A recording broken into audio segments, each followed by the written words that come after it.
Hi, it's me again. The normal service is now resumed, so let's have a look what's been going on in the world of the BBC and the TV licence over the last few days that I've been off the boil. And the big news, obviously, is the Twitter thing. Look, so on the BBC's own website, look, BBC objects to government-funded media label. I'm sure you've all heard the story by now. Oh. I'm sure you've all heard the story by now. It's a bit windy out here, it's nippy today. But yeah, if you go on BBC's Twitter page, there's a bit under it now that says government-funded media that's been put on there. And nothing like this is new, because if you look at the BBC stuff on YouTube, it's always said that BBC's a public service broadcaster for ages. And I watch a lot of DW stuff on YouTube, which is a German public service broadcaster. They have some good documentaries. So it's nothing that new, but it is government funded. How is it not? How can the BBC complain about that? It says here, look, the BBC is objecting to a new label describing it as a government-funded media on its main Twitter account. The corporation has contacted the social media giant over the designation on the BBC account to resolve the issue as soon as possible.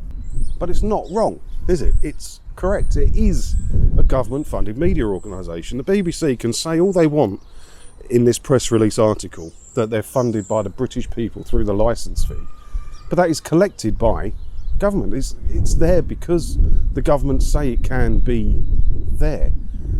The money goes into the government bank account and then is given to the BBC. It is a government-funded media organisation. It is. And if you don't like it, BBC, then, you know, get rid of the licence fee, which is the best thing for everybody involved. So I'm interested to see where this is going to go, whether they'll get a special dispensation, because they haven't singled out the BBC. They've put it on many other government-funded media organisations around the world.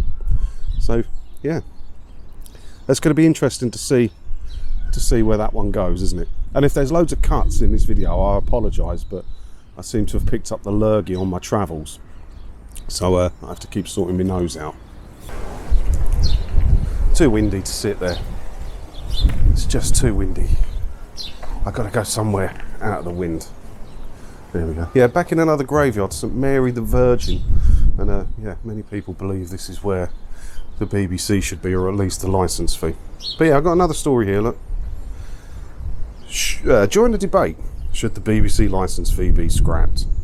This is from Dorset Live. I like to see local papers get involved in it. I like to see local papers get involved in it a lot. It's interesting, isn't it? So let's say here, the TV licence fee, which funds the BBC and its services, has been a topic of debate for years. Some argue the licence fee is outdated and unfair, while others believe it's necessary to maintain the quality and impartiality of the BBC. The licence fee, which is paid by all households, no, it's not paid by all households, is it, Dorset Live? How is it paid by all households? It's just not, is it? So yeah, it's just a simple yes or no on there, and I hit the yes, and it's 84%, I think it was, when I hit it this morning. So 84% say yes, which is a lower number than it has been for a while. It's been in the 90s on all of these for ages. So I think the BBC will take 84. It shows it's shifting more their way again. So that's interesting. Just trying to escape the wind as best I can. So anyway, over onto Slip Disc, the #1 classical music website, which I've been on a bit lately because they've got a bit of a bee in their bonnet about the BBC, like we all have. But BBC's making loads of cuts, as I'm sure you know. I've mentioned it a few times, haven't I? To orchestras and the choir and everything. And it says here, look, we understand that Simon Webb, the BBC's beleaguered director of orchestras, has told an internal meeting that redundancy money has been ring-fenced from next year's budget to pay for laying off musicians in the BBC orchestras. So there, it looks like that is going ahead. Looks like that is going to go ahead. They're going to cut the orchestras and cut the choir, which these people on here won't agree with me, and that's okay. No one has to agree with me. You're allowed your own thoughts, aren't you? But yeah, it looks like that's going to happen. It looks like there's going to be changes to the orchestras, and I think it's for the best. I mean, why? I know some people want to support the orchestras with their licence fee. That's reason enough for them to pay it. But the problem with the licence fee is you've got to please all the people. And I'm still sure that the majority of licence fee payers, your average household in this country, are not bothered about supporting orchestras. They would rather the money goes to programming. Webb said it was a one-off cost that came from a different part of the BBC and had already been signed off. He also admitted there was not enough commercial work out there to fulfil DG Tim Davies' plan of external funding for the orchestras. Yeah, they wanted the orchestras to make their own money. What's going on with this today? Yeah, they wanted the orchestras to get out there and make their own money. Get out, do some work, pay the bills. But as he's just said, he doesn't believe there's enough work for the orchestras to do that. So why do the BBC need 6 orchestras, or is it 5 orchestras, when there's clearly not enough commercial work for them? So it's a shame for the orchestras, don't get me wrong, but it's probably a positive for licence fee payers. Cutting back on that will free up more money for programming. Not that the BBC will spend it on programming, they'll find something else to waste the money on, because that's what they do, isn't it? And then we've got this one, and I've got a few of your comments to go through as well. We've got this one here, look. BBC Strictly Come Dancing stars given take it or leave it deal after threatening to quit. Oh yeah, Shirley Ballas has been given a take it or leave it contract to stay. I believe she's a judge on Strictly, don't know, not my cup of tea, Strictly, to be honest. But I had a look at what she earns, and they reckon she can earn £500,000 a season. Now, it's not directly your licence fees paying that, because it's a BBC Studios show. But BBC Studios make it for the BBC, who pay fair market rate for it. So it is your licence fees that are paying it. I mean, BBC Studios aren't coughing up £500,000 a season for her to have that job if the BBC isn't paying the bill for that using your licence fees. So yeah, all right, it's not directly licence fee payers' money, but it is licence fee payers' money, isn't it? £500,000 a season. Tough at the top.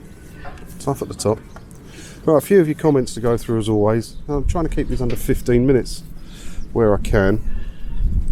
So let's go through some of these. Sorry, go on. Oh, you're getting in there, so I'm all in your way, aren't I? Sorry, I was in someone's way. They were trying to get in their car and I was leaned up near it. Right, so where are we? Have you ever done hard knot pass in Cumbria? Yeah, going back to my recent trip to Scotland. No, I haven't done that one, but I'll put it on the list. I've done all the famous ones in Europe, not done that one. But let's try and keep this more BBC related if we can. Got myself Ring doorbells for the front and back doors. Now I don't even need to answer the door to these clowns. Yeah, it's a good way to do it. It's a more popular thing. I don't know if Ring would be the one I would go with. I don't know if Ring would be the one I'd go with, because they're mesh networking them, Amazon, aren't they? Where they can talk to each other. So even if your Wi-Fi goes down, it can still report stuff back to Amazon. And again, I'm not going down the whole conspiracy route, but there's also a monthly fee, I think, for Ring. So it wouldn't be my first choice. And I've got like cameras above the door that are motion detected, and it pings my phone if it senses motion, and I can talk back. There's no monthly fee with them, but yeah, it's a good way to do it. And yeah, because they're recording, if you do happen to have an interaction with them, you've got a record without having to use your phone. So yeah, I quite like the idea of a doorbell camera. Pay the licence fee like every law-abiding citizen is just being a Karen. Well, law-abiding citizens are also able to not pay the licence fee. There's no law saying you have to pay the licence fee. And if you don't watch or record anything that's being broadcast or use BBC iPlayer, that is. If you do those things, of course, you do need a licence. But if you choose not to do those things, or you don't need to do those things, then you are perfectly law-abiding by not paying the licence fee. And that's the whole point of this debate. You know, for years, they've put the propaganda out that, you know, you're doing something wrong if you're not paying it. And they send the boys around, they send the scary, threatening letters. And it's wrong. It's wrong.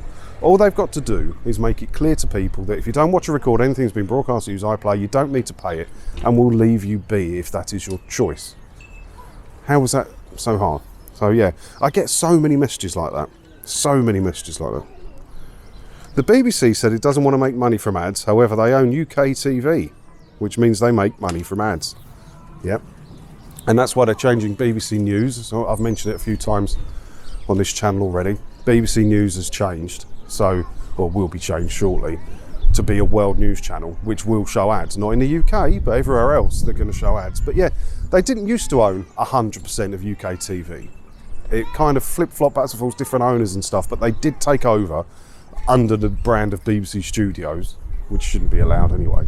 100% ownership of UK TV. But don't forget they have BBC Distribution Limited, BBC Productions Limited, BBC Studios Limited, all commercial companies that make a profit. And BBC are not scared to make a few quid.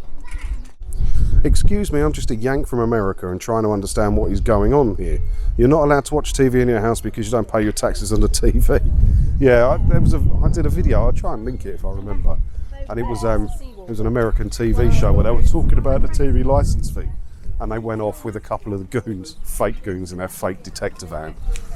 It was quite interesting to see the Yanks' reaction of it. Because yeah, if you want to watch or record anything that's been broadcast or use the main BBC streaming service called iPlayer, yep, you need to pay them 159 quid a year for the right to do that. Even though the money only goes to the BBC, you can't watch other broadcast channels without paying the BBC for it. I think you're being a bit ridiculous on the emergency messages. Why wouldn't you want to be informed of some impending disaster is beyond me. In places that regularly have disasters, it's shown to be very helpful. Yeah, I mean, I'm not, like I said, I don't think it's some big conspiracy thing where they're tracking you. I just don't want them. I just don't.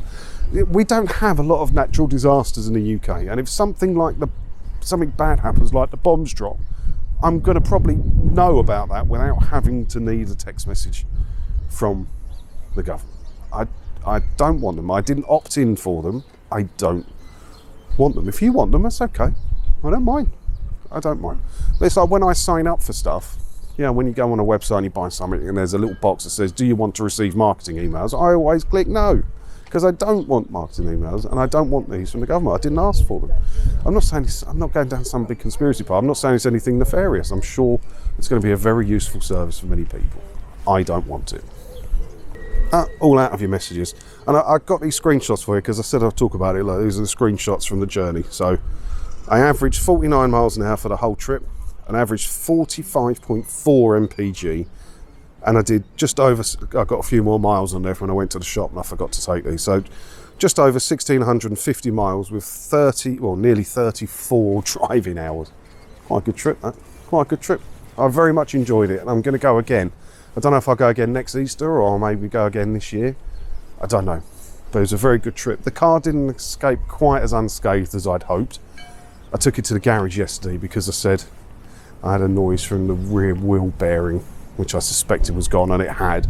But I also buckled a front wheel and put the tracking out, which knackered a tyre. So, yeah, didn't come out completely unscathed, but, that's okay. And I didn't go to Blackpool on the last night either. I blew that off. I just wanted to get home. And I left, because it's Bank Holiday Monday, that's a long drive all the way down from Fort William to Essex, right? So I left just before 6 a.m. and I walked in the door just after 3 p.m. which I think is a solid effort. I didn't really get held up at all on a Bank Holiday Monday. Crazy. But yeah, it's a long drive though. It's like a 9-hour drive, isn't it? It's a long drive. It was a long drive, but home safe and sound, and normal service is now being resumed. So leave your comments down below, and I'll try and talk about a few of them in the next video. And yeah, as always, thanks for watching. Hit the subscribe button. So close to 70,000 subs now. Really close. Ta-da.